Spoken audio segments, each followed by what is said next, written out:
Good morning, student. Welcome to the Sun Public School online classes. आज हम class third Hindi grammar का chapter second read करेंगे। तो children, आज आपको चैप्टर सेकेंड का पेज नंबर 9 और 10 रीड करना है। वर्ण विचार, यानी हम वर्ण के बारे में रीड करेंगे। ध्वनि बोलने और सुनने में आती है, परंतु वर्ण लिखने और पढ़ने में आता है। यानी जो ध्वनियाँ होती है वो बोलने में भी आती है और सुनने में भी आती है, परंतु जो वर्ण होते हैं वो लिखने और पढ़ने में आते हैं। नीचे दिए गए चित्रों को ध्यानपूर्वक देखिए और समझिए। नीचे कुछ चित्र दिए गए हैं, उनको हमें ध्यानपूर्वक देखना है और समझना है। जागते रहो, भारत माता की जय। चौकीदार के मुख से भाषा निम्नलिखित ध्वनियाँ लिए सुनाई देती है। जो चौकीदार है यानी वो बोल रहा है जागते रहो, तो उसके मुंह से मुख यानी उसके मुंह से अलग अलग मतलब ध्वनियां निकल रही है, यानी जागते रहो एक ध्वनि है। जागते रहो, भारत माता की जय। यह भी एक यानी बालकों द्वारा यह एक नारा है, तो यह भी ध्वनि है, यानी ध्वनियां है। जिस वर्ण में कोई मात्रा नहीं होती है उसमें अ जुड़ा होता है, यानी जो वर्ण होता है उसमें कोई मात्रा नहीं होती, उसमें हमेशा अ जुड़ा होता है। जैसे जागते, तो ज में आ की मात्रा का प्रयोग हुआ है, तो आ ग में यानी इस वर्ण में कोई मात्रा नहीं होती, इसमें अ आएगा। और त में ए की मात्रा आएगी तो ए आएगा। तो जागते रहो। इसी प्रकार र में हलंत लग जाएगा और प्लस क्या आएगा इसमें, यानी जिस वर्ण में कोई मात्रा नहीं होती है उसमें अ जुड़ा होता है, तो इसमें अ जुड़ा हुआ है। प्लस ह प्लस ओ, यानी रहो, तो हमें ओ की मात्रा आई है, तो रहो, जागते रहो। बालकों का नारा निम्नलिखित ध्वनियां लिए सुनाई देता है। इसी प्रकार ये भी दिया गया है। भा तो आ की मात्रा र, इसमें भी कोई वर्ण जिस वर्ण में कोई मात्रा नहीं होगी, यानी जुड़ा मतलब जिस वर्ण में कोई मात्रा नहीं होती उसमें अ जुड़ा होता है, तो इसमें भी कोई मात्रा नहीं है, तो इसमें अ जुड़ा हुआ है। त में भी कोई मात्रा नहीं है, तो इसमें भी अ जुड़ा हुआ है। तो भारत, म तो माता, तो आ की मात्रा, त में आ की मात्रा माता, क प्लस ई तो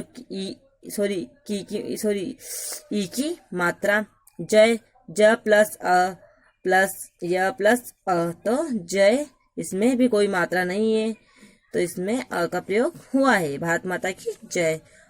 उपयुक्त शब्द विभिन्न ध्वनियों के मेल से बने हैं, यानी जो शब्द है वो ध्वनियों के मेल से बने हैं। सभी शब्द ध्वनियों के मेल से बने हैं। ये ध्वनियाँ सबसे छोटी ध्वनियाँ है, जो ये सारी ध्वनियाँ है सबसे छोटी ध्वनियाँ है। इनके और टुकड़े नहीं किए जा सकते, यानी उनको अब और भागों में नहीं बांटा जा सकता, इनके और अधिक टुकड़े नहीं किए जा सकते। इन ध्वनियों को वर्ण कहते हैं। यानी वर्ण किसे कहते हैं? परिभाषा में सबसे छोटी ध्वनि जिसके और टुकड़े न हो सकते हैं उसे वर्ण कहते हैं। यानी जिन ध्वनि के और टुकड़े नहीं किए जा सकते उनको वर्ण कहते हैं। प्रत्येक भाषा में अनेक वर्ण होते हैं। भाषा में प्रयोग में लाए जाने वाले सभी वर्णों के निश्चित और क्रमबद्ध समूह को वर्णमाला कहते हैं। यानी जो वर्णमाला में वर्ण होते हैं, यानी जो वर्णमाला किसे कहते हैं? यानी वर्णों के समूह को हम वर्णमाला कहते हैं। वर्णों के प्रकार, किड्स ऑफ लेटर्स। हिंदी भाषा में 2 प्रकार के वर्ण होते हैं, यानी हिंदी भाषा में 2 प्रकार के वर्ण होते हैं, जो है स्वर और व्यंजन। स्वर वोवेल्स, किसी भी ध्वनि का उच्चारण करते समय हमारे मुख से वायु निकलती है, यानी किसी भी ध्वनि का हम उच्चारण करते हैं तो हमारे मुंह से जो वायु निकलती है वह वायु कंठ, जीभ, दांत और तालु आदि अंगों से टकराती है। परिभाषा, जिन वर्णों का उच्चारण करते समय मुख से निकलने वाली वायु के मार्ग में कोई रुकावट नहीं होती है उन वर्णों को स्वर कहते हैं। इन वर्णों का उच्चारण स्वतंत्र रूप से होता है, यानी जिन वर्णों का हम उच्चारण करते समय जो वर्ण हम बोलते हैं मुख से निकलने वाली वायु के मार्ग में, यानी उनके रास्ते में कोई भी रुकावट नहीं आती है, उन वर्णों को हम स्वर कहते हैं। ये स्वतंत्र है, यानी स्वतंत्र रूप से होते हैं, यह स्वतंत्र रूप से बोले जाते हैं। निम्नलिखित वर्ण स्वर कहलाते हैं, यानी स्वर हमें यहाँ पे दे रखी है। इनकी संख्या 11 होती है। अ आ ई उ री ए ऐ ओ औ। स्वर वर्णों की संख्या 11 है, यानी जो स्वर है उनकी संख्या 11 है। स्वर के भेद, किड्स ऑफ वोवेल्स, उच्चारण के आधार पर स्वर वर्णों को दो भागों में बांटा गया है, क वाला ह्रस्व स्वर और ख वाला दीर्घ स्वर।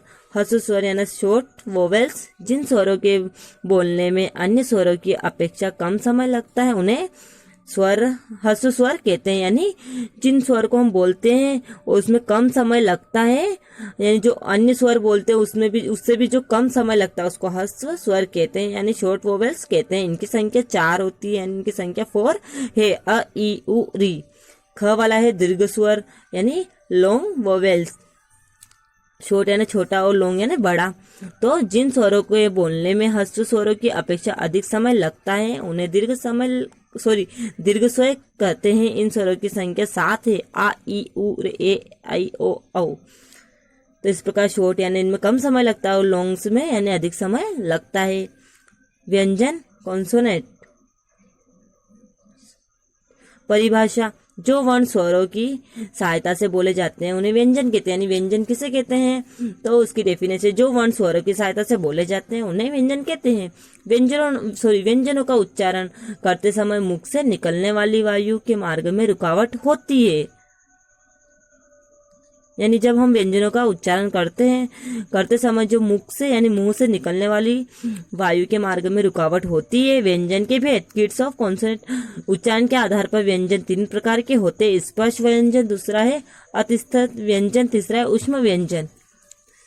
स्पर्श व्यंजन, जिन व्यंजनों का उच्चारण करते समय जीभ मुख के भीतर विभिन्न स्थानों का स्पर्श करती है उन्हें स्पर्श व्यंजन कहते हैं। यानी स्पर्श व्यंजन म्यूट्स, यानी जिन व्यंजनों का उच्चारण करते समय जीभ यानी हम जिन व्यंजनों का उच्चारण करते हैं यानी बोलते हैं तब मुख से भीतर विभिन्न स्थानों का स्पर्श करती है उन्हें स्पर्श व्यंजन कहते हैं। ये व्यंजन क से लेकर म तक संख्या में 25 यानी 25 है, जिन्हें 5 वर्गों में बांटा गया है। तो आज हम इतना ही रीड करेंगे, इनको 5 भागों में बांटा गया है। हम हमारी नेक्स्ट वीडियो में पेज नंबर 11, 12 और 13 रीड करेंगे। तो चिल्ड्रन, आज आप चैप्टर 2 का पेज नंबर 9 और 10 अच्छे से घर पे रीड करें और अच्छे से आपको, आई होप आपको अच्छे से पेज नंबर 9 और 10 अच्छे से समझ में आया होगा और आप इनको एक बार अच्छे से घर पे रीड करें। ओके।